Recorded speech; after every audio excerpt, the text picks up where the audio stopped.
নমস্কার বন্ধুরা, আজকে তোমাদের সাথে আমি একটি চকলেট ব্রাউনি রেসিপি শেয়ার করব।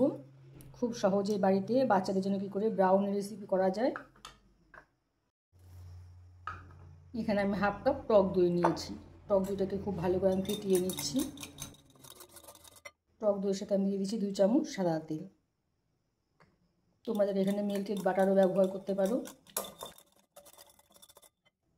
আর নিয়ে নিচ্ছি এখানে আমি 5 চামচ চিনির গুঁড়ো। এইরকম চামচ দিয়ে 5 চামচ এখানে চিনির গুঁড়ো নিয়েছি। তেল, চিনি আর টক দইটাকে খুব ভালো করে মিশিয়ে নিচ্ছি আমি। দেখো টক দইটা একদম স্মুথ হয়ে গেছে। কেক টিনটাকে আমি তৈরি করে নিচ্ছি। এখানে আমি একটা 5 মিনিট পেপার বসিয়ে দিয়েছি। এর মধ্যে আমি অল্প সাদা তেল ব্রাশ করে নিচ্ছি, তাহলে কেকটা খুব সহজেই উঠে আসবে। এই সাইডগুলোতেও লাগিয়ে নিচ্ছি। কেক টিনটা আমার রেডি হয়ে গেল।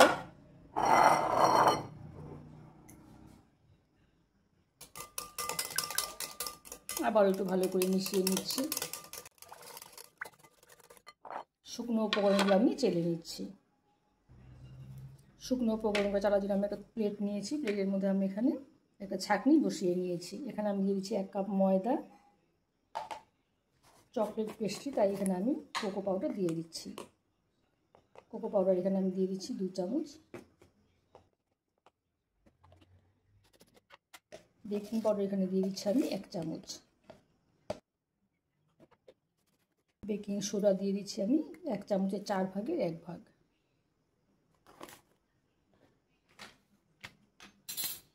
আর এখানে আমি দিয়ে দিচ্ছি 2 চামচ মিল্ক পাউডার। এই মিল্ক পাউডারটা দিলে কেকটা খেতে ভীষণই টেস্টি হয়। শুকনো উপকরণগুলো আমি ভালো করে চেলে নিচ্ছি।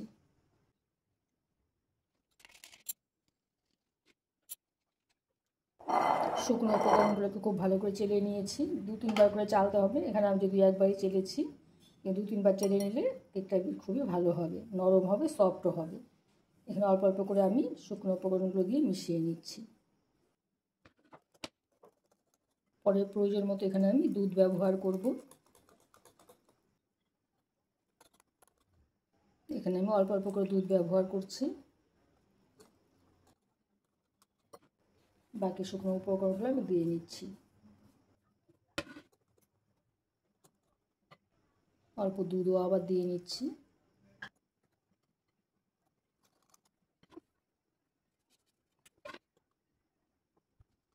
খুবই হালকা হাতে এটাকে মেশাতে হবে।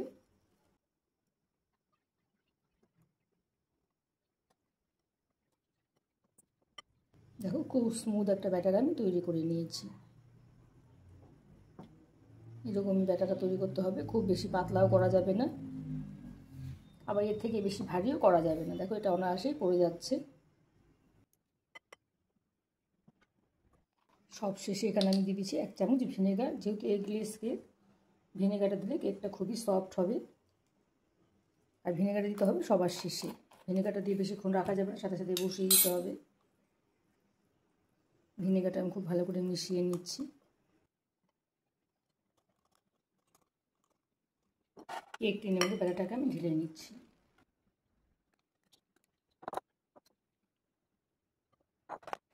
ব্যাটার দেওয়ার পর কেক টিনটা একটু ভালো করে সেট করে নিতে হবে, যাতে খুব ভালো করে বসে যায়।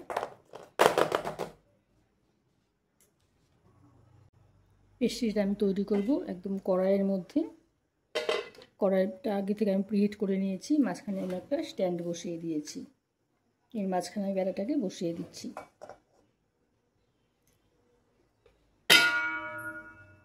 একদম ঢাকনা দিয়ে ঢেকে 40 থেকে 45 মিনিট সময় লাগবে কেকটা তৈরি হতে। প্রায় 45 মিনিট পর কেকটা আমি দেখে নিচ্ছি। দেখো যে কাঠিটা ঢুকিয়েছি একদম ক্লিন এসেছে। কেকটা আমার একদম রেডি হয়ে গেছে। কেকটাকে আমি নামিয়ে নিচ্ছি। কেকটা ঠান্ডা হয়ে গেছে। কেকটা আমি ডিমোল্ড করে নিচ্ছি।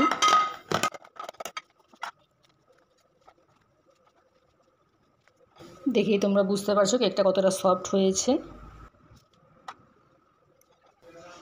দেখো কতটা সফট হয়েছে কেকটা। এই কেকটা ডেকোরেশন করার জন্য আমি একটা চকলেট গনাশ বানিয়ে নিচ্ছি।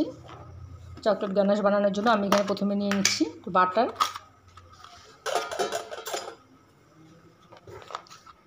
এখানে আমি একদম ভরে ভরে 2 চামচ নিয়ে নিচ্ছি। আমি নিচ্ছি 2 চামচ আইসিং সুগার। আইসিং সুগার না থাকলে তোমরা এখানে ঘরে নর্মাল চিনিতেও গুঁড়ো করে নিতে পারো।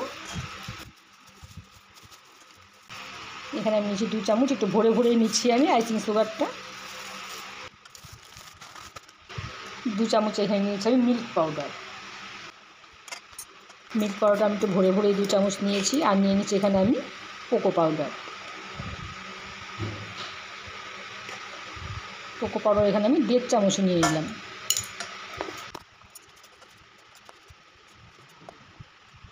আমি একটা প্যানের মধ্যে একটু গরম জল বসিয়েছি, এর উপরে আমি চকলেট গনাশটা করে নিচ্ছি। একদম ডাইরেক্ট হিটে বসানো যাবে না।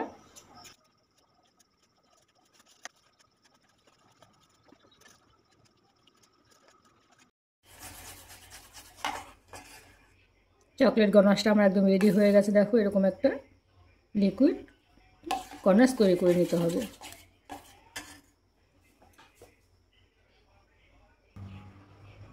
পেস্ট্রিটাকে আমি কেটে নিচ্ছি।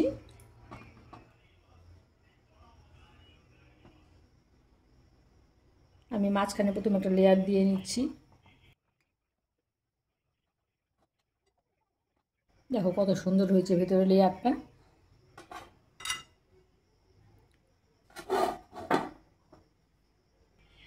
আমি এখানে অল্প একটু ক্রিম বিট করে নিয়েছিলাম, এই বিট করা ক্রিমটা আমি এখানে লাগিয়ে দিচ্ছি। ক্রিমের একদম আমি একটা পাতলা লেয়ার এখানে দিয়ে দিচ্ছি। এখানে আবার একটা চকলেট গানাশ দেবো, তাই এখানে আমি একদমই পাতলা করে ক্রিমের লেয়ারটা দিয়ে নিচ্ছি।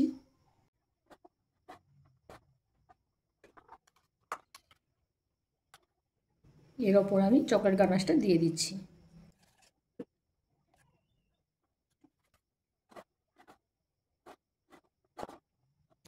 এখন আমি উপরে লেয়ারটা দিয়ে নিচ্ছি।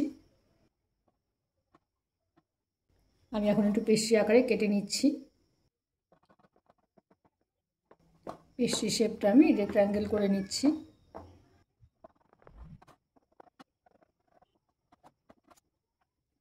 এর উপরে আমি এখন চকলেট গানাশটা দিয়ে নিচ্ছি।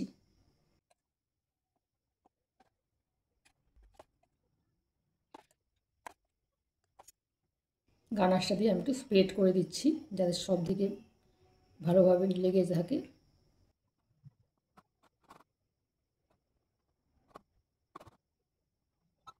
সবগুলোর মধ্যে গনাশটাকে ভালো করে স্প্রেড করে দিয়েছি। এখন আমি একটা প্লেটের মধ্যে নামিয়ে নিচ্ছি।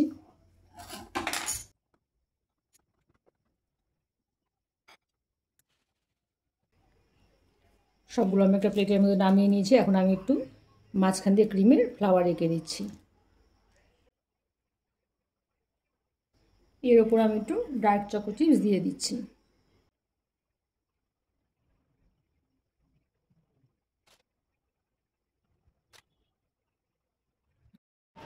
চকলেট পেস্ট্রিটা আমার একদম রেডি হয়ে গেছে। দেখো কতটা সুন্দর হয়েছে দেখতে, খেতেও ভীষণই ভালো হয়েছে। খুব সহজেই বাড়িতে দেখো আমি কত সুন্দর করে চকো চিপস দিয়ে কত সুন্দর করে গনাশ বানিয়ে পেস্ট্রিটা বানিয়ে নিয়েছি। তোমরা এরকম করে বাড়িতে পেস্ট্রি বানিয়ে খেতে পারো বা বাচ্চাদেরকে খাওয়াতে পারো। আমার এই পেস্ট্রি রেসিপি তোমাদের কেমন লাগলো জানাবে। আমার চ্যানেলটিকে সাবস্ক্রাইব করে দিও আর লাইক কমেন্টে ভুলো না। ঠিক আছে বন্ধুরা, আজকের মতো এখানেই রাখছি। টাটা।